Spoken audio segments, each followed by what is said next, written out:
Hello, Susanna Lobez with you from Sisters in Crime, and we bring you a brand new series of Scarlet Stiletto Bites, scintillating short crime fiction stories by our Australian Sisters in Crime. It occurs to me that some disabled people are endowed with other, different and unusual qualities or attributes. Today's crime story touches on these themes. Mary's Colours by Vicky Daddo. Second prize, 2013 Scarlet Stiletto Award. In the year of the floods, the year when Pa got work lugging timber with old man Carthy and his bullock dray up and down the mountain, providing fuel for the gold mines, the winter was bone-chilling damp, and even our hide coats couldn't keep the wet out.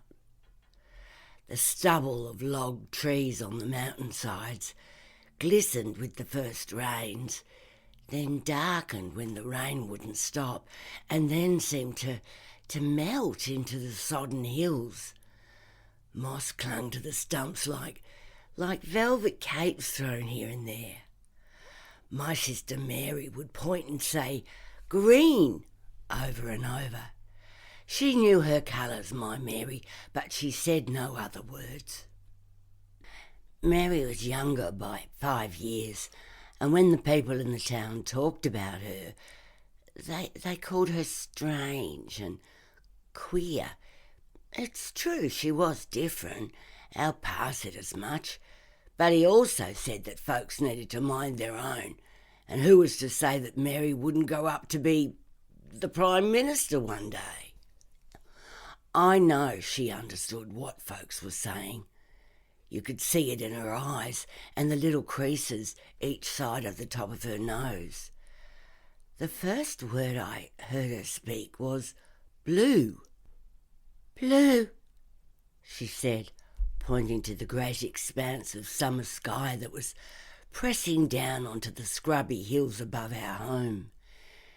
"Yes," I replied, smiling at her voice that sounded like a burst of angels' wings fluttering on the breeze. "Blue sky. It's going to be hot today, Miss Mary. So hot the chooks could fry their own eggs on the henhouse roof." When it came time for school, our Pa said she wasn't to go.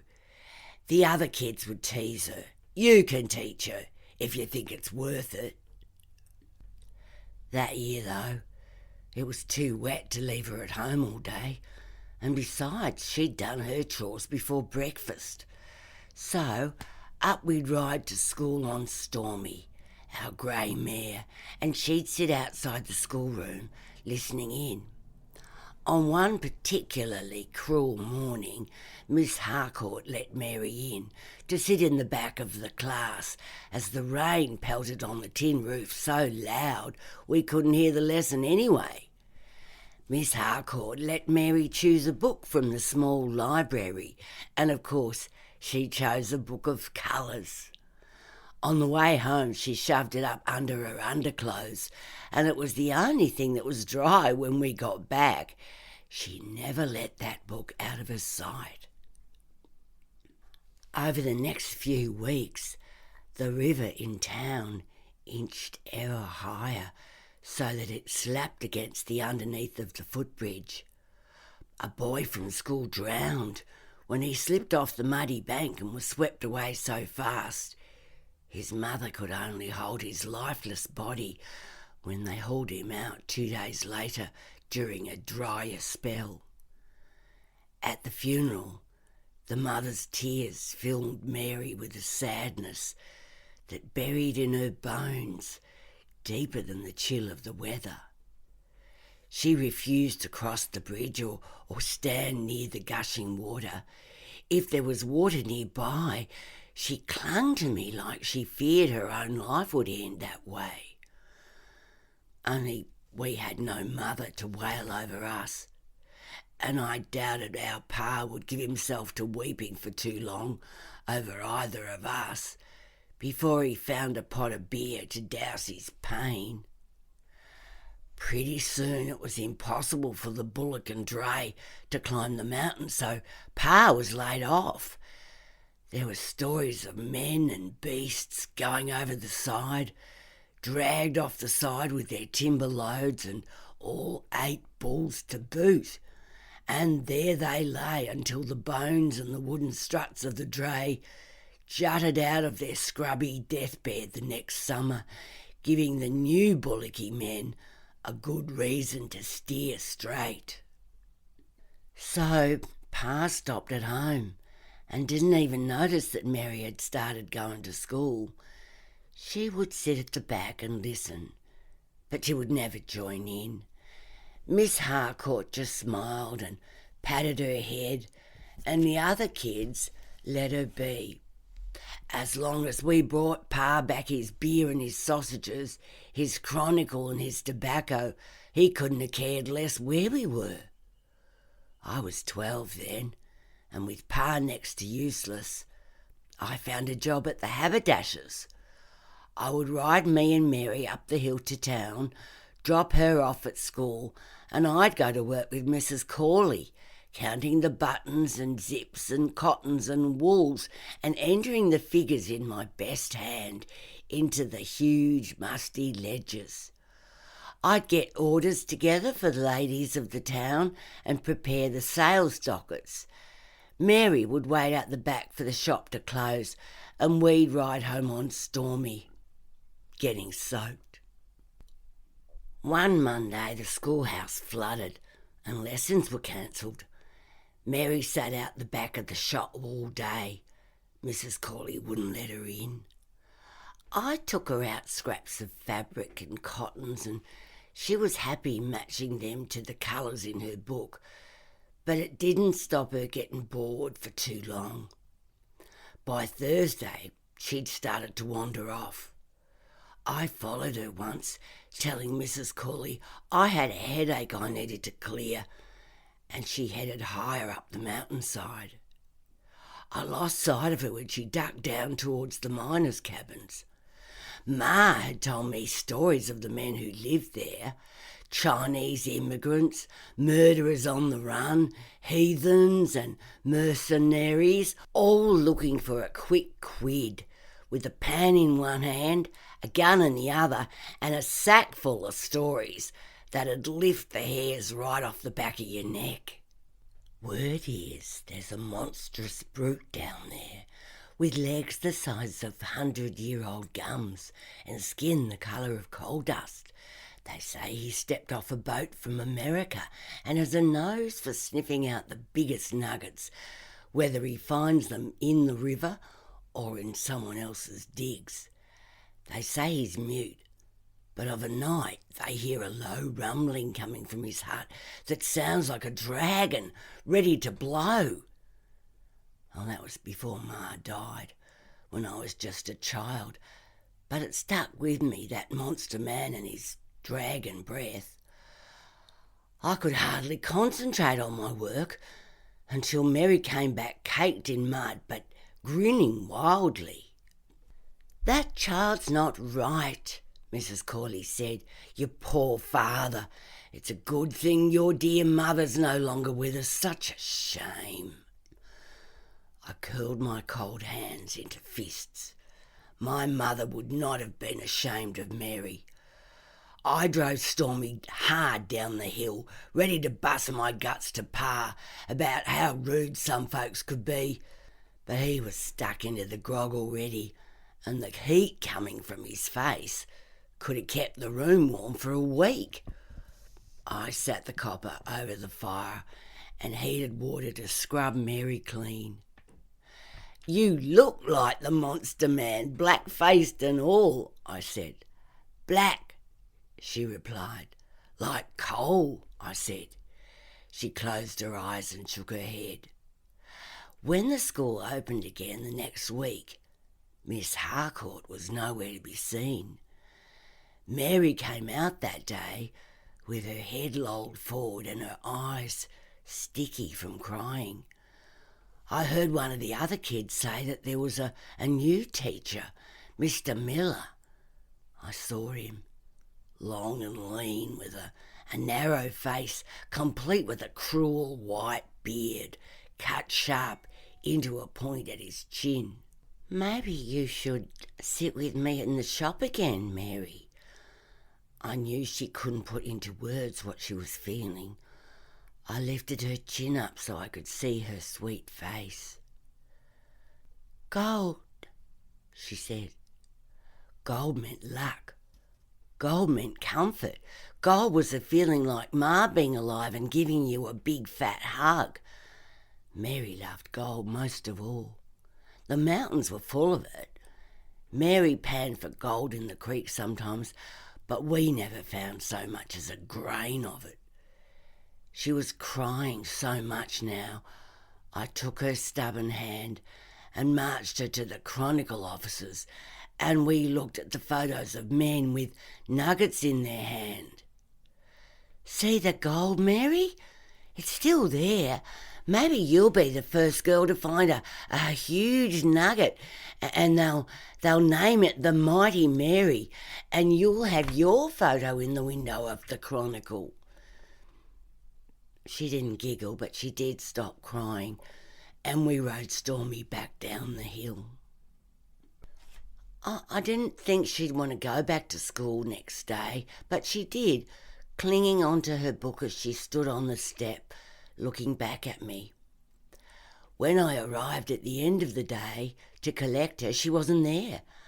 Most of the kids had left, but I found the girl Hetherington and asked her where Mary was. She went home early. She was crying and she ran out of the back room. I don't think Mr. Miller likes her. She went crazy. She's upset the little kids. Mr. Miller walked past me, and I wondered if I should ask him what he'd done to frighten Mary so much, but he flashed me a warning look, as if he could look into my mind, and I realised then I didn't need to ask him. It was just him being him that was making her so afraid. I took Stormy down to the miners' huts. It was the only place I could think she'd be. "Cold," she was saying over and over. Her voice was tiny, and it was studded with sobs. The hut she was in was clean enough from the outside, but I wasn't sure what I'd find on the inside. I nearly choked on my own scream when I stepped in through the open door to see Mary sitting on the knee of a giant man with skin the colour of coal dust. He was just as shocked to see me, and he clasped his huge hands around Mary's waist and lifted her off his lap. She ran to me and folded into my chest, sobbing. "She won't tell me what's been done to her," he said, standing up. His voice was so deep it sounded like he'd swallowed 10 men. He was so tall he had to stoop under the low roof, and he held his hands up declaring his innocence. "She come to me here and showed me her book. I showed her my books, and that's all." He pointed to a small pile of tatty books piled up on a rickety table. She can't read," I said, frightened by what the books might be.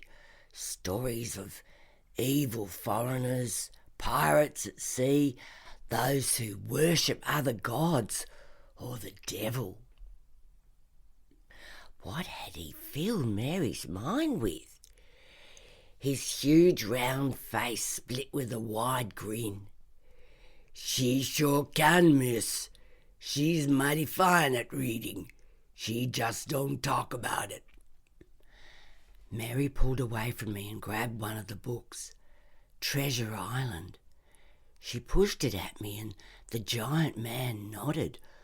I took it and flicked through the first few pages.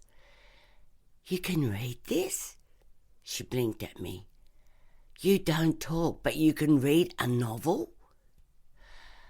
The small cabin shook with an eruption of laughter. He bent over and held his knees as his back heaved up and down. At last he recovered enough to speak. "What's there to say when everyone thinks you're stupid? Sometimes it's best to play dumb." I found myself gulping down a knot in my throat. "We better get going, Mary. Pa'll be expecting us." As we left, he pushed the book into my hand, and I held it tight all the way down the mountain. That night, I heard Mary crying under her blanket. She was whimpering and tossing this way and that. I took the book and put it into her hands, and she hugged it to her like a teddy bear. She whimpered the same way when I took her to school, but with both her books clutched to her stomach, she slipped into the wooden building and I went to work. That evening she wasn't outside again, so I rode Stormy to the giant's hut and knocked at the door. There was no answer. The rain drilled down without warning, and the skies were heaving with dark clouds. Other men started to drift back, and I hoisted myself back up on the horse, scared. When I got back into town, the rain eased a little, and I hoped I'd find Mary on the school steps. Instead, I rode straight into a gathering crowd at the footbridge. My heart froze. She hated the water. Surely she wouldn't go anywhere near it. I ran to where they stood, pushing through the elbows and skirts and canes to get to the water's edge. A constable was pulling a man's body from the surging river. My heart flipped with relief, but was soon hammering again when the body was laid on the bank and rolled over. It was Mr. Miller, the teacher. From deep within the clutches of the crowd, I saw a glimpse of Mary, her small back heading away and down the hill. She moved quickly, and most people didn't give her a second glance. I broke free from the clamour and caught up with her. She pulled her books closer to her, and we walked in silence until the bustle of the shops gave way to residences and gardens and quieter air. Cold rain beat a rhythm against my coat. She shivered. "What happened to Mr. Miller?" "Black." "Black is bad. Why was it bad?" "Black." She moved faster. "How did Mr. Miller fall in the river?" "Black." "Were you there when it happened?" She hesitated slightly, but still said, "Black." "What did he do to you?" She put her head down and marched away from me. I stopped. Should I follow her? Go and get Pa? Go back to the constable and talk to him? Ma would have known what to do. I couldn't go back without Stormy, so I headed back into town and watched for a while as the crowd milled and their collective voices rose and fell. From the back, I caught a glimpse of the giant heading off to his hut. I followed him into the darkness. "What you doing here, miss? Your sister ain't here." His voice, whilst he tried to keep it to a whisper, still boomed. "I know. I just wondered if you knew what happened with Mr. Miller and the river." He ushered me in and pointed to a stool at the little table. I refused to sit, but was grateful to be inside out of the cold wet. The rain hammered heavy against the roof, at least offering some privacy against eavesdroppers and neighbours. "Your sister came here again this afternoon. I was down at the creek bed sifting through them rocks what fell in the night. She hunkered down next to me and cried whilst she watched me. She don't talk, you know that." "So, do you know what happened?" He stood up and collected a single sheet of writing paper from the stool next to his bed. It had a jittery writing scrawled across it. He touched me. I shook with rage as I read and reread it. Just a bunch of letters put together, but they packed such a powerful blow. She was shaking and crying, but she wrote it best she could. Then she ran out. I followed her. She went back to the school. Miller was coming out. He looked at me and ran fast up towards the bridge. She gave chase. I ran too. He swept his hands over his body. But me being so big, I moved slow, see? When I gets there, Miller was under the water. She was staring with those still eyes of hers. I truly don't know if she did anything. I swear.